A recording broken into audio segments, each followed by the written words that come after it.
How to fix Telegram not sending code. Hello and welcome back. In this video, I'm gonna show you a tutorial on how to fix Telegram if it's not sending code.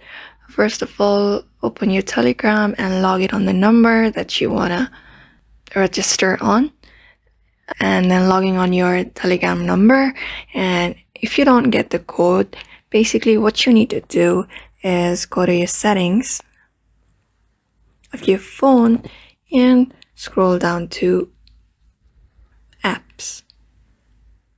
Here in apps, search for Telegram. After searching here, go to stories and clear cache. Tap on manage stories. Here, tap on clear cache again. After doing so, go back and this time go on permissions. On permissions, see if you've allowed the permissions and everything.